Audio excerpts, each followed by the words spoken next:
recognize this drum? I shall walk in beauty. I shall walk in beauty. Beauty goes before me.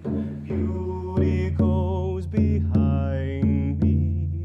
Beauty's all around. Shawandanse, the south wind, was more gentle than his brothers of the north, east, and west. He liked to go into the world softly and enjoy all the beauty that there was, but he was also rather shy. So one spring day, he looked across the meadow, and he saw a beautiful maiden dressed in a green shawl, with hair so yellow it was like the sun. But because he was shy, he didn't dare rush to her. But he said, "She's beautiful. Tomorrow, I'll introduce myself." The next day, Shawandanse saw her again struck by her beauty, but he hesitated. "I mustn't be too bold, could scare her." And each night he went to bed sighing over her beauty and longed to meet her. And he said one day to himself, "Tomorrow I will ask her to marry me." But that next morning, he looked and he could barely see her. Had she covered herself in her shawl? What had he done to offend her? He thought he'd made her upset, decided this is not the day to approach her. And the next day, he found that he'd waited too long. Her hair was white like the snow. What had happened to her? He was very confused about it. But Shawandanse sighed with disappointment and grief and decided this was just the way it is. I waited too long. And suddenly the air filled with down. It looked like downy feathers of a baby goose. For you see, Shawandanse had fallen in love with a dandelion.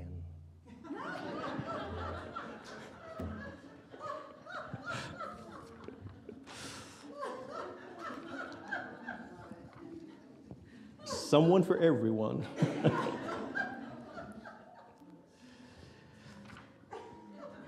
So my title today is Be Love. Be Love. B-E-L-O-V-E. Be Love. And in that story, I'm trying to illustrate, and we do learn best by stories, I think. And of course, Native American stories are, in my opinion, the best. I'm a little biased, but the story of Shawandanse and the Golden Girl, what it expresses to me is love never expressed, is love never received, love never experienced. And so I'll be talking about that today. I want to start with a quote by Eckhart Tolle. He says, "Love is a deep empathy with others' beingness. You recognize yourself, your essence in the other, and so can no longer inflict suffering on the other." I like that. I've been thinking a lot about unconditional love, and so Skip's story this morning about dogs, I think they're the epitome of unconditional love. I'm not a cat person because cats don't care. They could care less. No offense to cat people, but so in talking about love, the love that truly binds us all, regardless, and unconditionally, it's the same love given us when we chose to come here and be expressions of our own Creator's love for every one of us, and not just some of us, but every one of us. There's something that loves us so much to put us on an earth protected by Jupiter, perfect distance from the sun, with a sister moon that ebbs and flows with the tides, on a planet that's mostly water.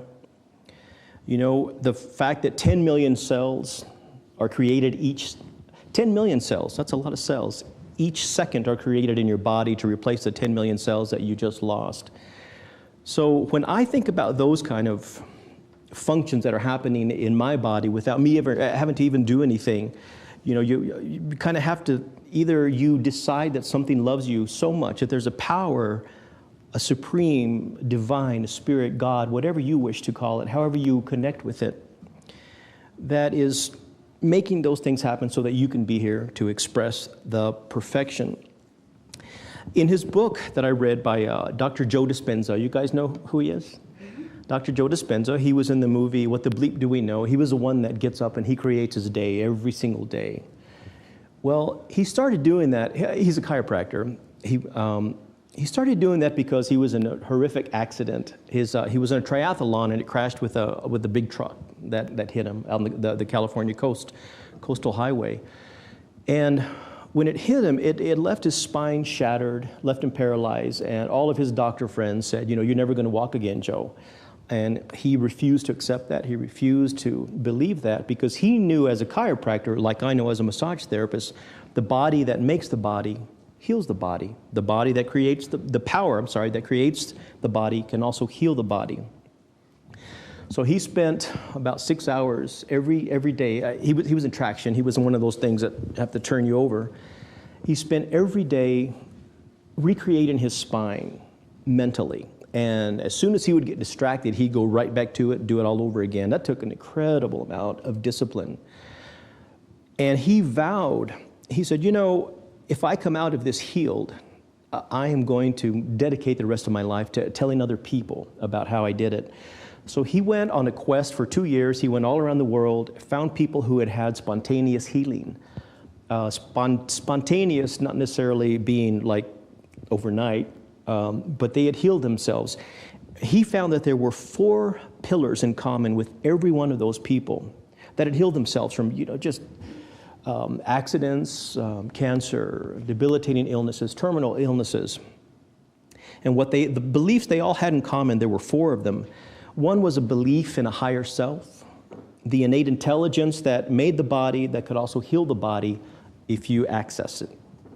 The second was they all believed that thoughts were real, and they also all believed that their thoughts had brought them to where they are now. So in other words, their patterns of behavior, maybe unforgiveness, maybe hatred, maybe sadness, maybe being depressed, they all felt that had brought them to that place in their life. And they also thought that thoughts were real, which is what we think here as religious science, people who practice religious science. They also believed that they could reinvent themselves. They could change who they are. So they all believed that. And the fourth one was they also all found out that with focused attention, meditation, and recreating themselves, that they all lost track of space and time. So they had those 4 things in common. And to me, that has to do with love, because they also all felt that there was something in them. And these were people, some were Buddhists, some were atheists, some were nothing, but they all had that in common, that there was a power in them, a love within them that they could access and they could heal themselves. Now, I'm telling you this because I believe at the back of everything, like Ernest Holmes always said, is love. What he said was, if you look deep enough at any situation, you will find love. And sometimes that might be kind of impossible to believe, but that's a choice that we're going to make. But also, anything else is anything that is a separation from love is really an illusion that we can choose to not believe anymore. It's an illusion passed down over millions of years of confusion and fear. But what I am trying to say is that we can be love at any moment, and I'll tell you how to do that in a moment. So there's this premise that says only love is real, only love exists. Only love is real, and only love exists. Are you familiar with the Course in Miracles? I know a lot of people here are, right? Exactly. So the way that A Course in Miracles puts it is they say love is real, it's an eternal creation, and nothing can destroy it. Anything that isn't love is an illusion. And remember this, and you'll be at peace. Only love knows love, and love knows only love. Let me say that again. Only love knows love, and love knows only loves. And when we dwell in love, when we choose to dwell in love, there's peace, there's beauty, there's grace, there's truth. When we dwell in its opposite, fear, well, we give all of our attention to fear's relatives. Anxiety, confusion. Ernest Holmes said, "You must learn to become consciously aware of the divine presence and the divine power, the wholeness of truth, of love, of reason, and a sound mind. Instead of dwelling on negative thoughts, cause your mind to dwell on peace and joy. Know that the power of the invisible Spirit is working in and through you now. At this very moment, lay hold of this realization with complete certainty. What he's saying is become aware that there is only love, that within your very core, within your very being, there is love. And as long as you dwell in that place, then you will experience joy and peace and beauty. And anything else, well, it's probably going to lead to some consequences that may not be so positive for you. So what is love? Well, it's more than chocolate. Barely. No. I don't think I got any chocolate this Valentine's Day, so I'm just saying. So. Green chili, red chili. Love is red chili. Love is green chili. You know, I thought about making some enchiladas yesterday, red chili, you know, to cut the tortillas in a heart shape, you know. I didn't, though. Maybe later today. Love is that thing we know when we're experiencing it, right? And we know when we aren't experiencing love. You know that saying, I'm not feeling any love here, or I'm feeling the love here. And we do say casually all the time that we love green chili, in my thing in particular, or we love a store, we love an app, I love my phone. When I last October, the October before that, I'm on the road a lot, and so I had about 92,000 on my little Honda Fit, and it was starting to make weird noises, the noises that you think, ka-ching. So I traded it in, and I got a Subaru. This is my first Subaru, and it never, every time I park somewhere, people come up and say, don't you just love your Subaru? I was like, well, I don't know. Love's not a word that I use very, very casually. But instead of loving, saying that I love my car, what I do is I feel appreciation and gratitude that I could afford to replace it. I feel appreciation for the people who designed it, put it together, and made it. I feel appreciation for the fuel, the people who truck the fuel so I can fill up my car. I feel appreciation for the safety of it, that it gets me where. But those are also feelings of love. So, just to take the definition of love just a little deeper there. Because love does require depth, doesn't it? To really understand it. So let's say that you meet a new person, you click with them, they like the same books, they like the same music, they like the same movies, they may even be a good cook. Always a good reason to love someone. And after a while, you find that, little things that they don't, like they watch a news program that you don't like, or they comment on things, and you're starting to realize, well, I'm not sure I like this person anymore. So it ends badly. You have a fight on Facebook, and it becomes public. Oh, so you've dinner. And before you know it, you're not in love with that person anymore. So where did that love go? What happened with that love? Well, clearly love is something deeper, something beyond words, beyond chocolates and feelings. What I have found is that love is like a complete acceptance without resistance. Let me say that again. Possibly love is the action of acceptance without resistance. Or said another way, an unconditional feeling of empathy and compassion wherein it becomes unconscionable and impossible to ever hurt someone else, like with the quote that I started out with from Eckhart Tolle. So let's look at that. Only love is real, and love is really all there is, and that everything else is just an illusion or a construct that we've created and chosen to believe in. So let's look at that. See, because you really can't hold love and fear in your heart at the same time, nor can you hold love and fear in your consciousness at the same time. It just isn't possible. So think of it as each moment you're making a choice to become closer to love or away from it, closer to fear.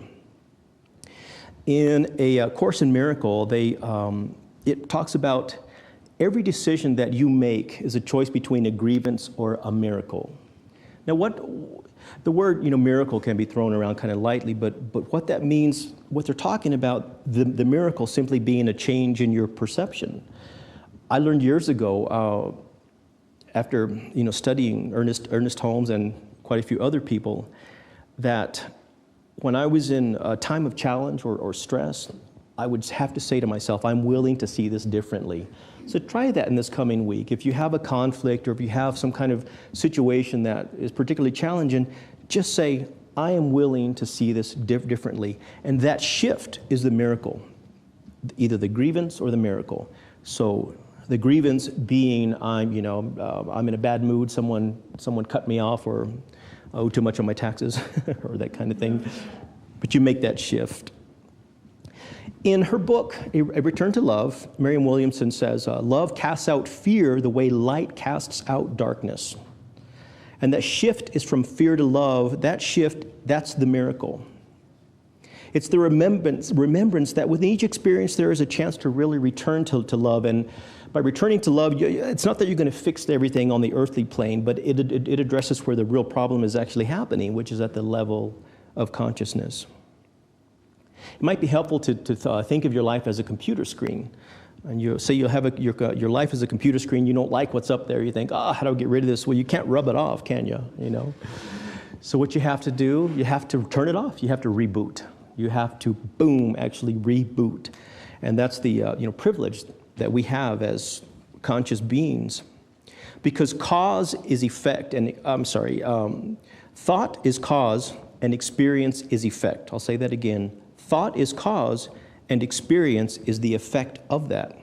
If you don't like the effects on your life or what's on your computer, well, then you have to change the language, change your pattern of thinking. Love in your mind produces love in your life. And the story that I began with of Shawan Dansei, that's what it's talking about. Love unacted upon is love unexperienced. That's probably not even correct grammar, but that's okay. Love unacted upon leads to love unexperienced. So when we're in pain or grief or sadness, we're in that figurative hell, and it feels very real and impossible to get out of. But you didn't come here. No one came here to be any of those things. That's not the true nature. Our true nature is definitely love. What I like about the CSL website, it says in the heart of Las Cruces. That's so awesome. Like, yeah. We are the heart, boom, boom, boom, pumping out a bunch of love. That's how I like to think.